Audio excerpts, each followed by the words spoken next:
That's the defect? Looks suspicious. Could be. Hey! You looking for me?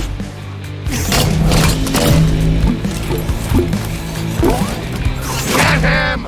It's safe to say we were all surprised when Tango Gameworks and Bethesda dropped Hi-Fi Rush from out of absolutely nowhere on Wednesday, January 25th. Was it a pleasant surprise? Well, let's find out. In a March 2022 interview with Famitsu, Tango Gameworks founder Shinji Mikami of Resident Evil, Dino Crisis, and Goof Troop fame said that they want to be seen as a studio that can create a wider variety of games, and that the next game from Evil Within 2 director John Johannes was, quote, the complete opposite of horror. And he wasn't kidding.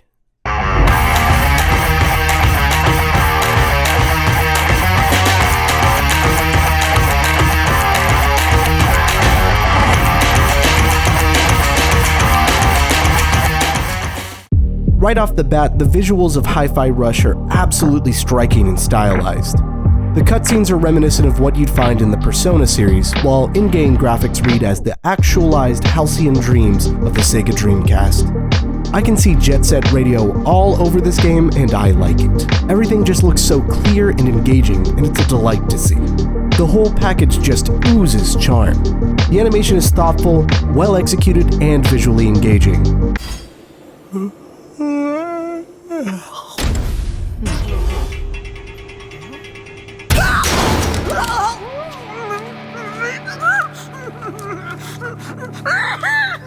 Okay, that was wonderful. Let's roll it back one more time.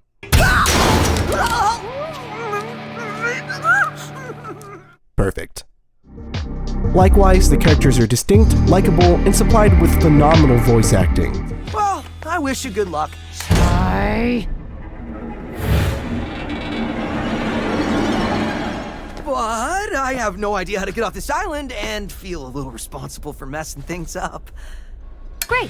The player takes control of Chai, a young wannabe rock star but conscripted garbage man. After a Brundlefly-type mix-up, though admittedly with better results, Chai is accidentally implanted with his music player, which in turn transforms the game world into a rhythmic landscape. As a result, Chai is labeled as a defect and must fight against the corporate entity that created him in order to survive. Chai is an idiot.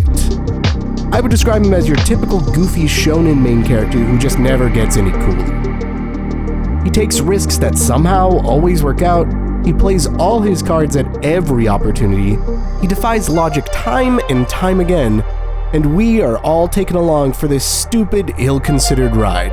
But you know what? It's a really fun one.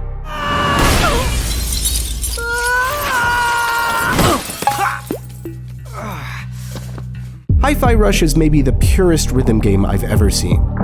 The music is the game. The whole world pulses and sways to the beat. Every attack you deliver times out correctly to the BPM of the soundtrack. We'll get back to the soundtrack, I promise. Regardless of your timing.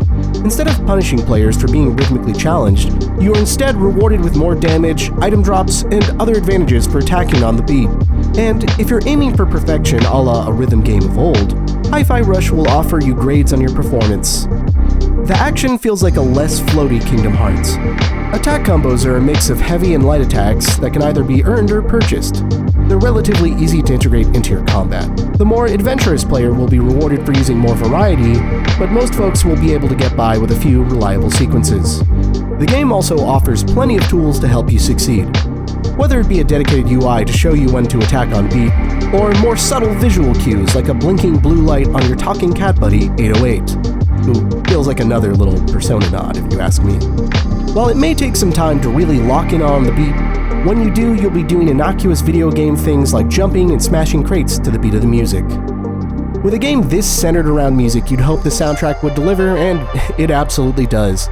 Hi-Fi Rush was able to lock down artists like Nine Inch Nails, The Black Keys, The Prodigy, and a ton of others I can't play on YouTube without getting my audio silenced. Luckily, developers considered this and offer a streamer mode to save us all from the wrath of DMCA notices. The replacement songs are no slouch either, and if you're familiar with the original one, you can usually tell what they're meant to be.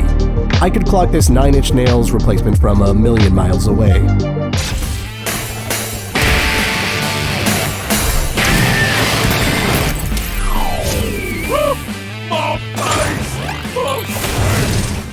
game hinges on a simple mechanic executed well, but it adds and develops many more without feeling bloated. Everything just ties into an already solid base without disrupting your normal flow. They're often introduced in low-pressure situations, but then have a permutation that can be applied in combat situations later on. They may be difficult to execute at times, but they don't feel in the way. I don't want to give too much away because the whole experience unfolding really is part of the fun. It's the sort of game that you only put down to savor what's left of it. I cannot recommend it enough. If you're in the mood for a wonderfully lighthearted, thoughtful, visually delightful action game, then the $30 launch price tag for Hi-Fi Rush is absolutely worth it. At the time of this recording, you can also grab the game free with your Game Pass subscription. If this is the type of execution and creativity we can expect from Tango Gameworks down the line, then I cannot wait to see what else they have up their sleeves.